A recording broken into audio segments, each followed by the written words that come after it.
Okay, we're talking about brows today, and look, when I take off my giant goggles, you'll see that I'm left without something. I was not born with brows, so I have to do them every single day. I'm going to show you some really great defined brows and show you how I keep them on, because when you have to draw them completely on with nothing there, they often can move around during the day. So I've got some tips. Let's do it. Oh, that was a little bit like a sad cat. Okay, so the first thing you want to do is you want to prime underneath. So if you are like me and you're not born with, maybe you've got 5 hairs, you need to make sure that what you draw on is going to stay. So I'm going to be using a primer. This is a 24-hour clear primer. There's a lot of different primers out there. I think the main thing is make sure you're getting something that is actually going to set. So concealer is kind of not enough. They don't set and stay for that long. This one here is a 24-hour, it's an eye base, and I use it under a lot of eye makeups. And I actually tested this product with MAC, and I love that it helps the pigment be stronger on the skin, but it stops everything from moving. All right, so look, it doesn't look that exciting right now, but let me tell you, it's doing good stuff. Pat it in, don't go too hard with it. It doesn't need to be thick, that's just gonna move everything around on top. All right, I'm gonna start with a blank canvas. I've got my Studio Fix powder, can't live without. And I'm using a sponge because I really like to press everything in. I think when you're adding quite a bit of color, you want to make sure that everything is pressed in. If I'm using a brush, it's just only glazing the surface. I'm not really doing much. But with a sponge, you're making sure that it stays. There's a few different pencils that I love to use for brows. Today, I'm actually going to use a lip pencil because I don't have the normal brow pencil colored hair. I'm going to sort of warm up my brows so they have a little bit of a pink tinge, but they're not too cuckoo. I'm actually using a lip pencil. So this one's called Oak, it's like a soft brown. And I've got a little bit of hair just here. And so what I'm gonna do is I'm gonna bring this lower. If I go up too high, I can look really surprised. So I'm actually gonna bring it down a little lower. Now I know that this is the first of a few layers. I'm gonna do a pencil, I'm gonna do a shadow on top, a shadow in a few different ways. So I wanna start quite light because the more you add, the darker and the heavier it'll get. So you don't wanna start too strong. Can't go back from there. Okay, so I've got a little bit on here. It's certainly not finished, but I'm going to grab my angle brush, and there's a few different angle brushes that I love. You can spend a whole lot of money on a beautiful fine angle brush, or you can get some really great cheap ones. I love this My Cute Co one because I love how super fine this is. Very, very fine, so you can get hair-like strokes. I also love, this is from an art store. The art brushes are also quite thin, so when you're wanting to get really nice edges or really clean liner or clean brows, it's really good too. Let's start here with this guy. All I'm doing is I'm just going to blend as I go.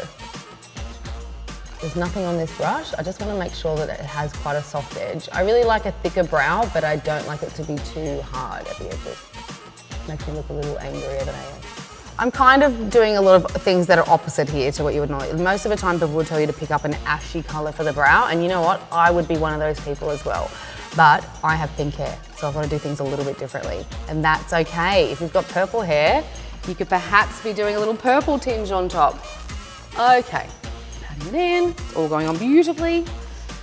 Okay, so the next step now is shadow. So I'm going to use, so this is my brow palette that I have in my kit. It's seen some better days. And I have, look, there's no one at home that needs this many brow colors, okay? Makeup artists need this many. We see a lot of different faces. I'm gonna be using a shadow here called Ho, which is spelt H-A-U-X, not the other way. And I'm gonna be using this time, because as you can see, it's quite mauvey. I might use a little bit of the lighter brown too, but mostly this.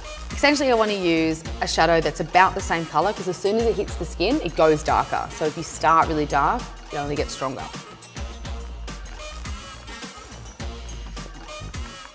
And because I'm doing quite defined brows, I really want this nice fine brush. If I was doing a fluffier brow, I would choose a softer brush, but I really like how thin this My Cute Co brush is. When you're applying colour, start at the base of the brow. If you start here, it will be really cartoon-like.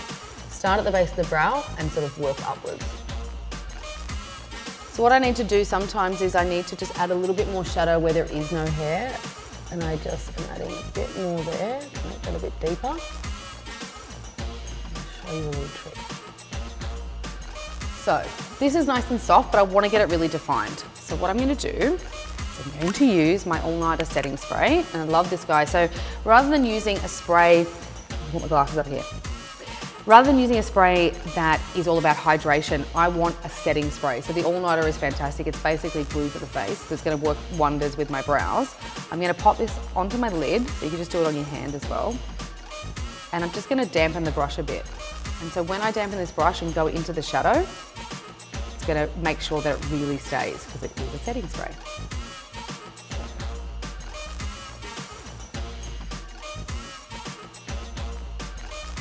Wetting the eyeshadow a little bit is just going to make sure that this is super defined and clean at the edges, and it's also going to stay a lot longer. Okay. All right, when you're doing your own brows, you could go cross-eyed trying to get them perfectly the same. They're never going to be completely symmetrical. You'll get them close.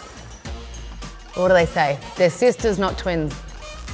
Sometimes mine are cousins.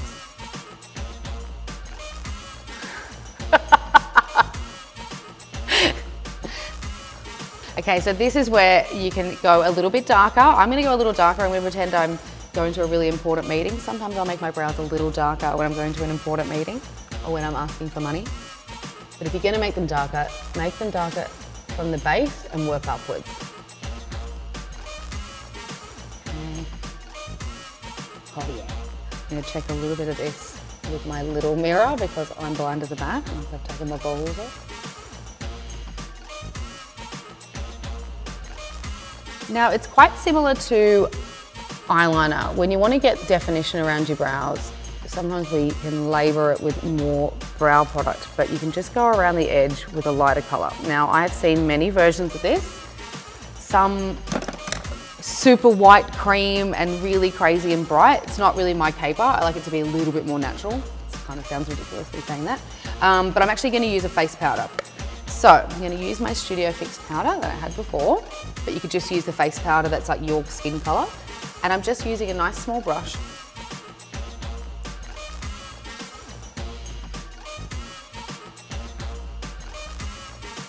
The flat brush means I'm going to get a nice clean edge. So this is how you can kind of clean things up. The powder, it's not only is it going to stay, but it doesn't look as bright. I don't want to create a highlight around here. I just want it to be my skin colour. All right, now if I want to lock things in even more, I'm going to get my same powder, and I'm not doing a lot. I'm not trying to create coverage here. I just want to set that in place. So this means, these are my going to the gym eyebrows, if you can imagine me going to a gym. No, this is actually a long day of work and I don't want to be looking at people doing their makeup with half an eyebrow on. So, I'm ready to go, but now, finished.